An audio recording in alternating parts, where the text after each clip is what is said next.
বন্ধুরে, আমরা তো শুধু সারা জীবন চুরি করেই গেল, কিন্তু জীবনে কোনো উন্নতি করতে পারলাম না। সারা জীবন শুধু মানুষের প্যাদানি খাই গেল। বন্ধু, তুই ঠিকই বলেছিস, সারা জীবন শুধু মানুষের প্যাদানি খেতে খেতে জীবনটা চলে গেল। হ্যাঁ রে বন্ধু, আর চুরি চামারি করে চলবে না, কিছু একটা করতে হবে। কি করব সেটাই তো ভাবছি রে। রাত তো অনেক হয়ে গেল, আর তো চুরি করতে যেতে ভালো লাগছে না। চুরি করতে গেলেই তো প্যাদানি খেতে হবে রে, আমাদের তো আর রাশি চলছে না। দুজনার চুলের কি অবস্থা, একটু যে তেল কিনবো সে তেলটাও কিনে মাখতে পারি না। বন্ধু, আমাদের কষ্ট তো কেউ বুঝবে না, তা কি করা যায় সেটাই বল। শুন বন্ধু, বুদ্ধি একটা পাইছি, কাল থেকে আমরা ভিক্ষা করে খাবো। বন্ধু, সবকে ভিক্ষা করে খেতে হবে, এটা কি আমাদের কপালে ছিল? আরে বন্ধু, আমরা তো হব ডিজিটাল ফকির। হ্যাঁ রে, তুই কি বলছিস? তোর কথা তো আমি সঠিক বুঝতে পারছি না, একটু ক্লিয়ার করে বলতো। আরে বন্ধু, আমরা ভিক্ষা করবো ঠিকই, কিন্তু জোর করে সবকিছু আদায় করে নেবো, বুঝতে পারলি? আর এটাই হচ্ছে ডিজিটাল ফকির। তো চল এখন বাড়িতে যাই, আমরা কাল সকাল থেকে কার্যক্রম শুরু করে দেবো। আমাদের স্টাইলটা সেই হয়েছে, তাই না বন্ধু? আমাদেরকে দেখে কিন্তু সবাই সত্যিকারের ফকির মনে করবে। যাই বল বন্ধু, তুই কিন্তু একটা দারুণ আইডিয়া বাহির করেছিস, সবাই টাকাও দিবে আবার মারও খেতে হবে না। শোন বন্ধু, একসাথে ভিক্ষা করলে তো কেউ ভিক্ষা দিবে না, তাই বলছি তুই পশ্চিম পাড়ার দিকে চল যা, আর আমি পূর্ব পাড়ার দিকে যাই। ঠিক আছে বন্ধু, তাহলে আমি পশ্চিম পাড়ার দিকে চলে গেলাম। যাক, বন্ধুকে তো পশ্চিম পাড়ায় পাঠিয়ে দিলাম, আর আমি এখন পূর্ব পাড়ার দিকে যাই। আর দেখি সামনে কোনো মক্কেল টক্কেল পাই কিনা।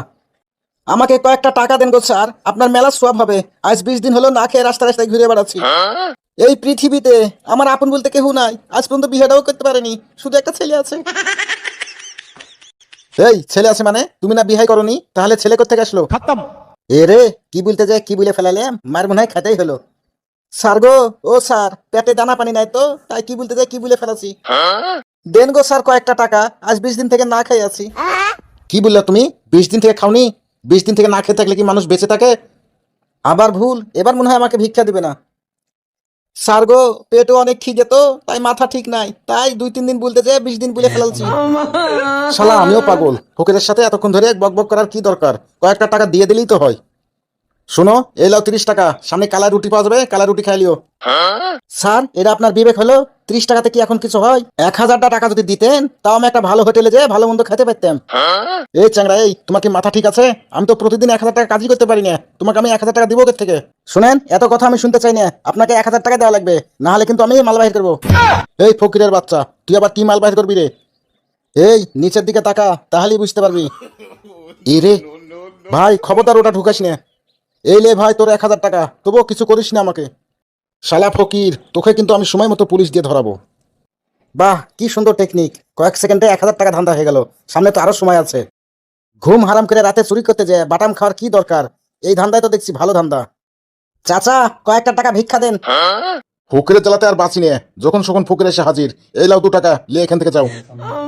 এই চাচা, এই 2 টাকা মানে ফাজলামি শুরু করেছেন নাকি আপনি আমার সাথে? আপনি কি আমাদেরকে সাধারণ ফকির মনে করেছেন নাকি? আমরা 1000 টাকা নিচে ফিরি নিয়ে 1000 টাকা দেন।